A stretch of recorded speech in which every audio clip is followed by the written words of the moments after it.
let's take a look at how to trim the paw hair on a real doodle. We're gonna see how to trim the hair on all fours, how to hold the paws and the shear. So this is the first one, the front right leg and feet. Moose doesn't really have crazy amount of hair on his feet because his mom is following up on them at home, and so it's fairly easy with me here. It's not much of a fluff. He never has ear. Moose just got a good sniff of the shear, so he doesn't really have any mats or tangles around the feet which need to be trimmed out and which would make it trickier on my end, but he still needs a little bit of trimming, so he's gonna be all comfy and we can prevent tangles and mats and crazy mud around. Now as you took a look, you could see my doggy in the corner there. Turkey was going wild because he was outside of the door, and Moose is wiggling a little because he sees him indoors. So for the video's sake, I compromised and recorded a little bit more wiggly doggy than usual. As you can see here, I'm going fairly close on the hair, and it's really nice and clean, so there is not much fluff in there among the pads.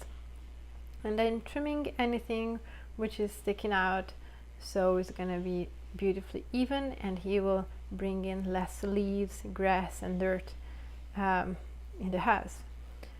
I like to trim the hair shorter around the nails as well, so they will help the doggy to wear the nails off easier, because in case there is hair in front of the nails, that will make it way harder. I know it sounds surprising, but it is actually crazy. You're gonna notice how crazily unhelpful that is whenever you're gonna try to file the doggy's nails while the hair is in front of the nail.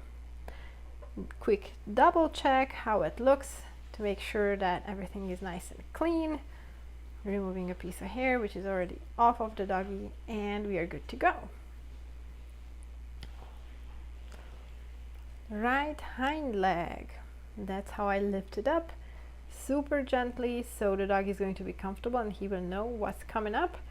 And I do the same thing, trimming it nicely. Sometimes doggies get a little bit more sensitive for the hind legs and they tickle more, so expect kicking and hold the feet enough so in case they get ticklish and they will kick like a horse, then they're not gonna hit you in the face, nor will they kick in the shear. This shear is pretty good as for not cutting you or not poking you whenever someone gets around the sharp area. However, in case the doggy will kick and the shear is open, it's gonna definitely cut because they have power kicking. So I'm trimming the edges off, any kind of teeny tiny sticking out. Those bunches which I'm trimming off, I was trimming off were the ones to prevent, to help the doggy file the nails and prevent crazy long nails.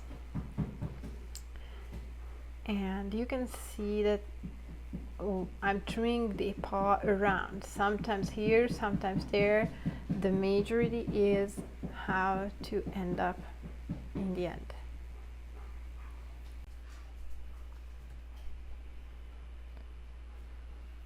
Left hind leg. It's gonna be a very similar scenario than the hind right one. So I'm holding the same way in case they try to kick, then I have a good grip and neither my face nor the camera nor the shear will get in the way, so everybody is going to be safe. Make sure when you're lifting up the hind legs that you're not gonna move them outwards, you're gonna move them backwards towards where the camera is, not on the outer side where I am on the video. Because in case you do that, the doggy will wiggle like crazy because they lose balance. And just what you see here, I was favoring the camera and Moose told me focus on me instead of the camera because I will wiggle.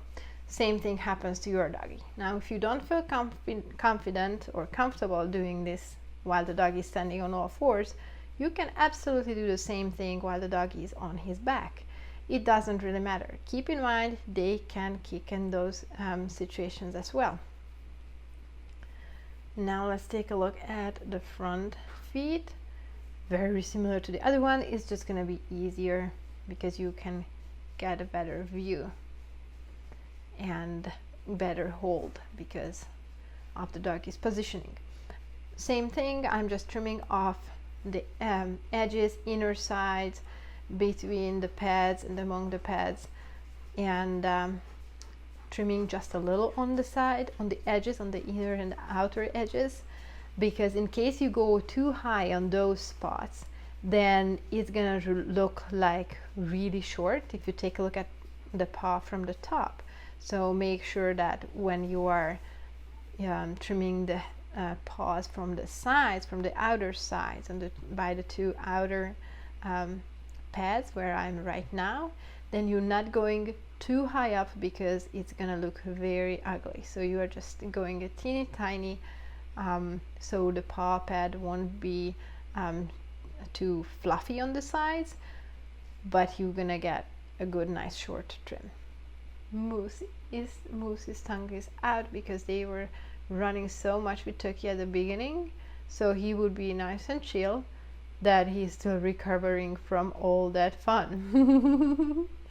And he really wants to get a break by now so he can sniff Turkey, but we are just fixing these tiny pieces up and he can go. I like to open up the pads whenever I find tiny bunches so I can make sure that everything is nice and trimmed out. I like this method way better than the clipper because doggies go wild when they feel the vibration of the clipper, and they need serious training to get used to that. With the shears, they are good to go.